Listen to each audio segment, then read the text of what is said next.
Hola, les doy la bienvenida a este rincón literario y el día de hoy se va a llenar de criaturas siniestras porque recopilé varios de los monstruos que aparecen en uno de mis pasatiempos favoritos, que es Calabozos y Dragones o Dungeons and Dragons. Voy a hablar un poco de ellos y voy a comentar algunos de los libros en los que acechan. Entonces, para elegir de qué criatura voy a hablar, voy a utilizar un poco la dinámica del juego y voy a lanzar un dado 4 porque pues son 4 criaturas de las que voy a hablar. Entonces, aquí están mis dados.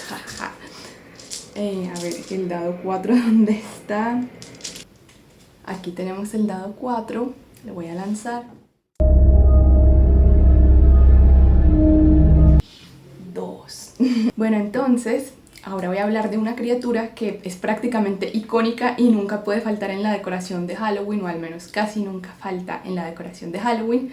De hecho, está en mi fondo y no es más ni menos que los espantapájaros. Pero entonces, ¿cómo se convirtieron los espantapájaros en figuras de terror?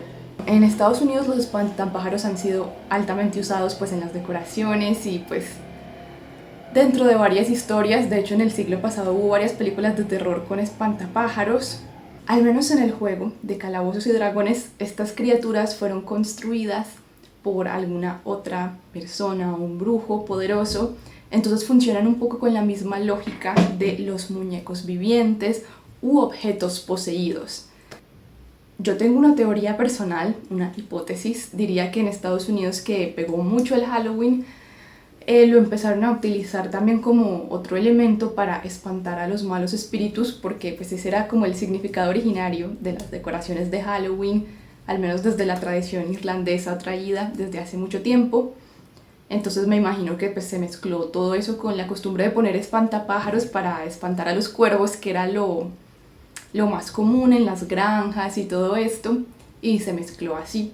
Y el libro que voy a recomendar es una recomendación muy nostálgica, realmente es más una recomendación de mi niña de 10 años interior, que se llama El espantapájaros ronda a la medianoche, de R.L. Stine.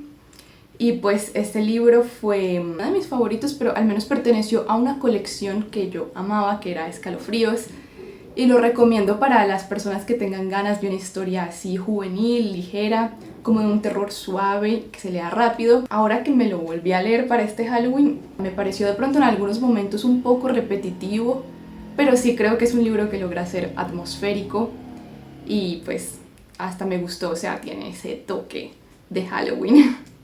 Ahora voy a lanzar el dado para ver cuál va a ser la próxima criatura siniestra de la que les voy a hablar.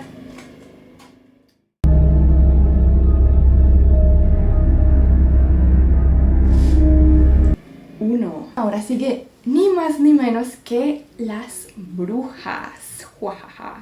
La palabra bruja es una palabra bastante potente, que es muy icónica, ya trae un fuerte imaginario detrás y pues también es muy flexible porque hay muchas maneras distintas de imaginarse una bruja. O sea, lo que viene a la mente cuando uno escucha la palabra bruja puede ser desde esto o esto. Yo voy a hablar de un tipo muy específico de bruja que se utiliza con la palabra en inglés hag, la cual se refiere más específicamente a estas brujas que son más bien mujeres ancianas, horrendas, feas, terroríficas y siniestras, malignas, y que tienden a embrujar los sueños o secuestrar a los niños, comerse a los niños. También se utilizan como figuras asustaniños. Pues cuando estaba mirando el manual de monstruos, estas son de mis criaturas favoritas. Siento que le dan una sazón de lore a la historia espectacular.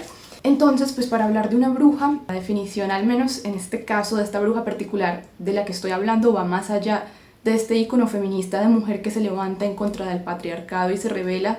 Representa más bien ese temor por la sabiduría ancestral femenina, o también por esa conexión con la naturaleza, por lo desconocido y natural, encarnado en una forma femenina que se termina viendo monstruosa, que son estas brujas, ya no como la hechicera sensual y atractiva, sino como ya la bruja así más clásica del caldero y el rostro feo. Y mi recomendación, un libro que literal terminé de leer ayer es Las brujas de Roald Dahl.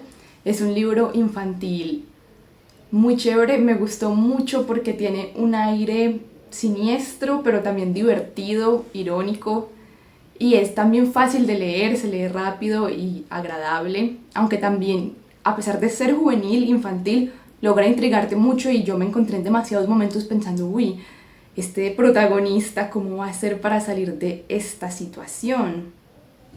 Pues trata de un niño que su abuela le cuenta historias sobre brujas y la manera en la que van construyendo esta atmósfera de misterio y esta definición de la bruja me parece genial. Esa es mi recomendación para los que tengan ganas de algo juvenil y fácil de leer. Vamos a ver cuál sigue. Aquí está el dado.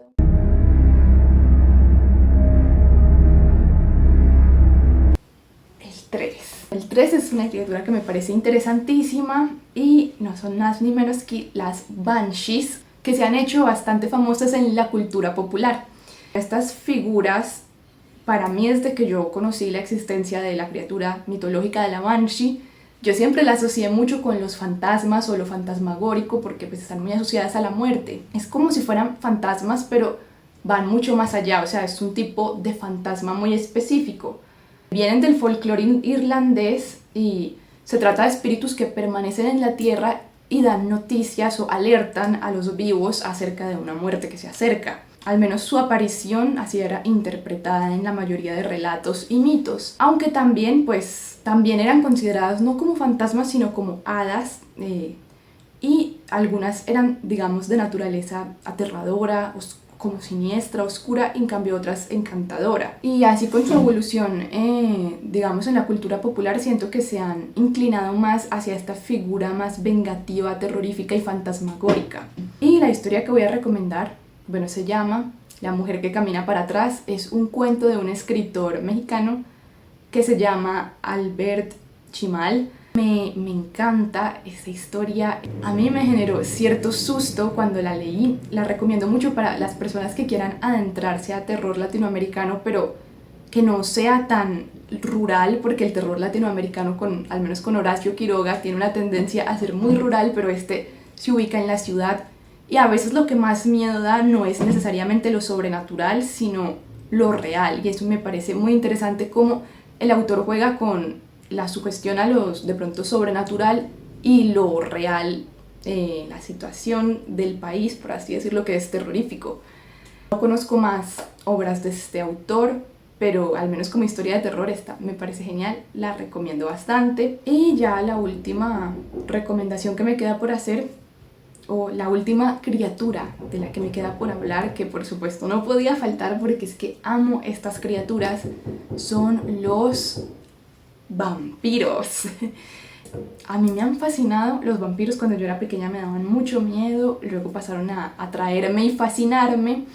Ellos representan, la verdad es tan bien como la bruja, una figura que tiene una significación muy extensa, flexible, compleja. Yo diría así, desde un resumen ya más personal y subjetivo, que representan el temor a la muerte del ser humano y de lo que pueda pasar después de la muerte, tanto con nuestro cuerpo como con el alma.